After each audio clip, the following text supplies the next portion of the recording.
Hi everyone, and welcome back to the second episode of Port Waves. I'm Edna Dominguez, HR business partner. We're excited to have you joining us once again as we dive deeper into the topics that matter most to you, our Port teammates.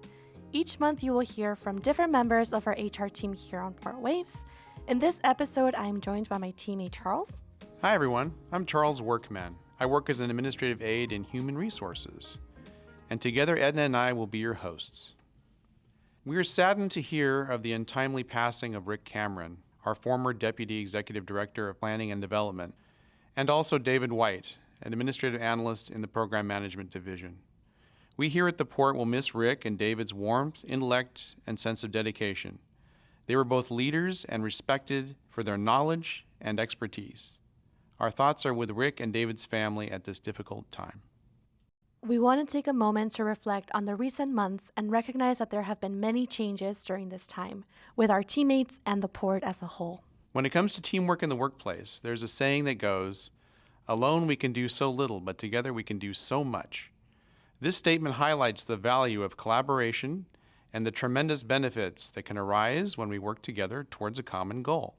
But despite the changes that our Port team has undergone in recent months, we have managed to maintain a collaborative spirit and continue to work effectively together. For this episode, we have a guest joining us who truly embodies the spirit of teamwork and collaboration.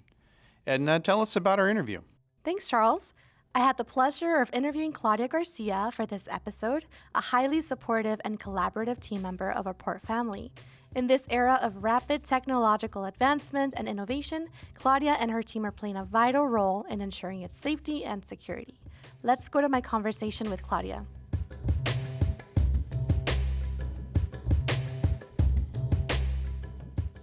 Going to college, I wanted to become a teacher. So I started taking all the classes, the prereq classes at college, and I took a computer class. I'm like, I really like this. And then one of my friends, she said, hey, why don't we get into IT? Because she was indecisive, so she kind of convinced me to go into IT.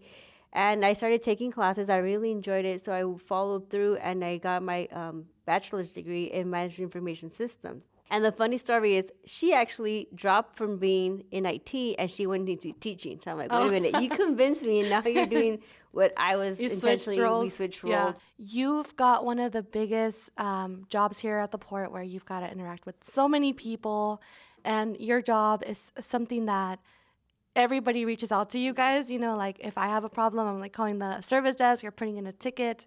So I'm really curious to how you got into this kind of work. So going to college, and people might not know this about me, but I was a handy person. That's the way I paid myself through college. So my dad was a handyman, and I would go work with my dad. And I would know everything, how to, put tile, to replace carpeting, paint, fix fences. So that's the way I paid through college. So I was like working with my hands. So when I started working on computers and also working with my hands, and I really liked that. I always like working with tools and working on projects. So I think that's kind of like a little bit similar to what I do now.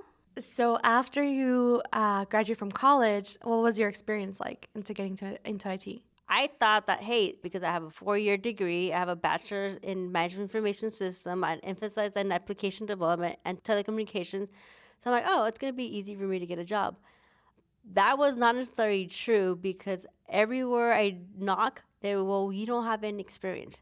So I started asking all my friends, my neighbors. So my neighbor told her brother-in-law, who told his girlfriend that I was looking for a job, and let me know if she knew of anything. So she's like, hey, have her call me. So I called her, and I'm like, look, I'm looking for a job in IT. I just graduated from Cal State Long Beach. So she's like, hey, go apply for this job in applications development in my company. So I went for the interview, and the lady's like, I really like your personality. I really like you, but you don't have any experience. And I told her, like, well, nobody will give me an opportunity to get, put my foot in the door. She said, no, we need somebody with more experience. So I went home sad. But then later on, they called me like, hey, you didn't get that job, but what if you become a data analyst? Me, being helpful and helping other people, the recruiter was actually my cubicle mate, and she's like, hey, why are you here if you have a degree in IT? I'm like, well, nobody will give me the opportunity. So she's like, let me set up some appointments for you. So she had me interview with the director of IT. So he actually opened up a new section in IT called the help desk. And I was one of the help desk persons there. Luckily enough, they gave me the opportunity at the company that I could start building my experience, my resume in IT. And when with the port, you said you've been here 15 years. Have things changed a lot since you started? It has changed. When I first started, we were in the what we call the yellow administrative building, which was much smaller. So I kind of feel like when we were in that building, you kind of saw people more because there was less conference rooms. People would just go in. There was a cafeteria, so people would congregate at the cafeteria, and you would be able to socialize more with them there. We also had fun activities, like in front of the building, we would play volleyball, we would play games. The second floor, we had things that we would do during lunch, and we would do hallway bowling and just play games during lunch. So that was more of how things, now it's a little bit different because it's the building's bigger and everybody's doing their own thing. And then COVID happened, so I have seen that change. Technology-wise, when I first started, let me just give you an example. To move a phone, I had to go to the switchboard, move cables around. That took me about an hour because everything was analog. Now, if you're moving your phone, I think I helped you the other day with it. You just grab the phone and just move it, plug it in, and that's it. I know. Remember I told you that's it? That's all it. you got to do? So that's a 1-2 minutes. But back in the days, that request would have taken an hour because I had to go to the switchboard, program the code, find out which cable it is, patch it up, and then go test it, and then do it that way. So back in the days, I hated doing moves because it would take me like an hour trying to figure out. And now it's like, okay, I could just move things around. Efficient, yeah. And interacting with so many people, on a day-to-day basis, how do you make sure that you're providing that exceptional service to everybody, or how do you manage that with so many people you interact with? Yeah, so we do have our ticketing system that we ask employees to put in the ticketing system. So the tickets get put into our track-it system, and we filter our work orders, but then also get emails from employees. So I help manage the emails, help them there. And nowadays with Teams, I do get the Teams messages, say, hey, Claudia, I need help. Or even sometimes I'm walking down the building, and then people stop me because they're like, hey, they see me, like, you just reminded me that I actually need help with something. So we do get stopped in the kitchen. Anywhere we go, like sometimes I'm going to get stopped. Mm-hmm. That's what sometimes, like right now when I was coming to the interview, I'm like, let me go to the stairs because I don't want to get stopped. What do you think we can do, everybody at the port, to make your life easier? What's something that we can do to try to make it as easy as we can for you? To be honest with you, to make it easy, if people would put in work orders, that would makes our life a little bit easier because they would just put in a work order, and then we could manage the queue and then help them. Sometimes we could do it remotely and then say, hey, it's been fixed, try it again. How do we put in a work order, though, for those of us who may not know? So to put in a work order in, you go into the internet and you go where it says track it, and then you click the TI and you would put in the work order through there. Another way, if you email IM services, just make sure that you don't have anything that says RE in the subject or forward. Remove that if you do. Like, say, for example, you email your supervisor for approval, and that email was going back and forth. Remove the RE or the forward, submit it to IM services, and that will generate a work order. And I know we've kind of touched upon the fact that you interact with so many different people, and the customer service is huge. What would you say is, the most rewarding part of your job? I think it's just that when employees say, hey, Claudia, thank you, I appreciate what you did. So the rewarding is just that you help somebody and they actually feel appreciative that you helped them with something. And it doesn't hurt. Sometimes employees know me by now. They're like, Claudia, I know you like chocolate. Here's a piece of chocolate. So like, bribe you with the snacks. They don't necessarily bribe me, but they're like, here's this snack. Or like, Claudia, there's leftover food. Come get some. So that's for us. Like in the service, it's like, oh, there's free food. And I can tell you from my own experience, when you guys have helped me fix a problem, I'm so grateful. I'm like, thank you so much, because I wouldn't know how to do that. Yes. I know I had an issue a couple of days ago where I had everything got like erased from my drive, so you helped me with that. So what advice would you suggest for someone who's trying to get into the field of IT, or women that want to get into IT? What would you say to them, and what qualities do you think are essential for this I think field? you have to have good customer service, especially I'm talking about services. Like if you're going to be the network of that, you're more on the back ends that you don't need to interact with employees. But if you're in the services, you need to have good customer service skills. You need to have the basic knowledge of troubleshooting skills, like what steps are you going to be doing, asking the right questions to do the job. Like what I was telling you earlier, like somebody says, my computer's broken. I'm like, well, why, does your computer turn on? Yes. What happened? When was the last time that it worked fine? So you just have to start asking the questions to kind of get the answer that you're looking for, kind of give yourself, it's like when you go to the doctor. My arm hurts. Well, what does it hurt? What is it doing? And you have to ask the questions to Very get specifically. very specific. So you guys have to know the questions to ask to kind of get the information for the employee. Also, I would say that you need to work well individually, but you also have to be working as a teamwork. So there's projects that you work with employees, you work with your supervisor, that you work with your teammates, and make sure that you're able to execute the project.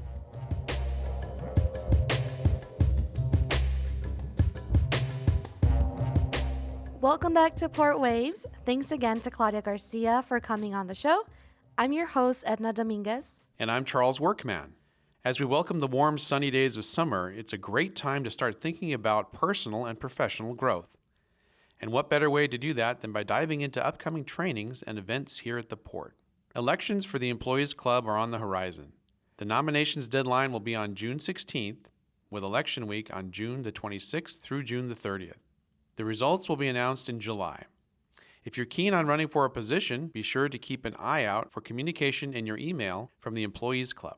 Additionally, on June 27th, Civil Service will be hosting a Civil Service 101 training here at the PAB. Please keep an eye out for more trainings coming soon from Training and Development at polb.com. We also have over 500 courses in the Learning Management System. These courses are all self-paced, so if you do not have access, you can request an SSO link at traininganddevelopment@polb.com.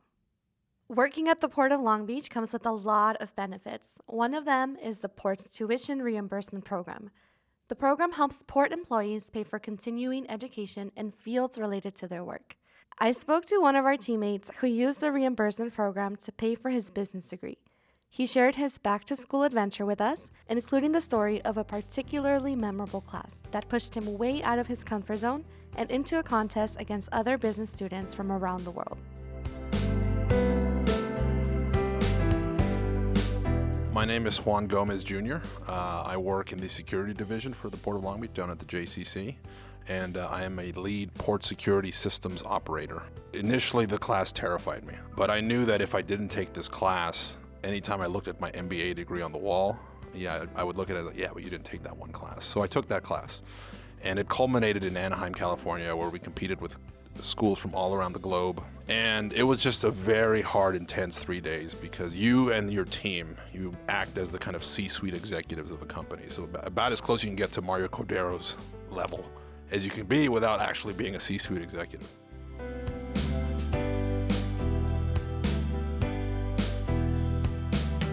Thankfully, we won Best Financial Documents and we won second place overall. We lost to a team in England, Cranfield University.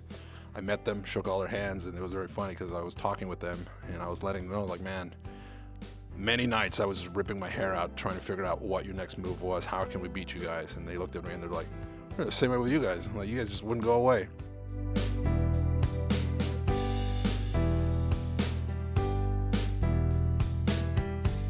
One of the things that I don't like is debt. I paid off my student loans for my bachelor's degree. And to sort of tell me, hey, Juan, you want to jump back into that student loan shark tank that you just got out of?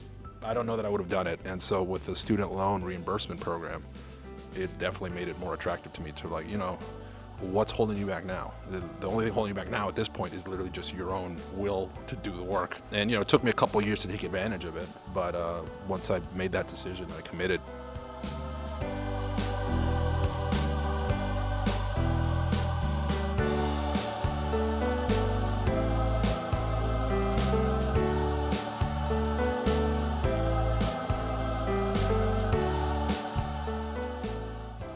Thank you, Juan.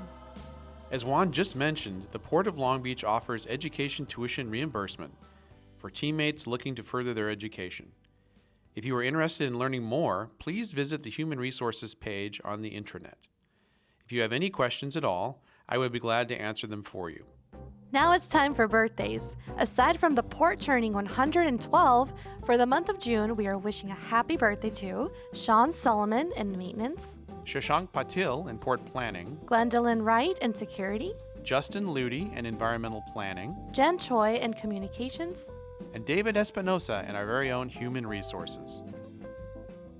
We hope you enjoyed this episode of Port Waves. If you have any ideas for future episodes, would like to give a shout out or any feedback, we would love to hear from you. Please email us at traininganddevelopment@plb.com.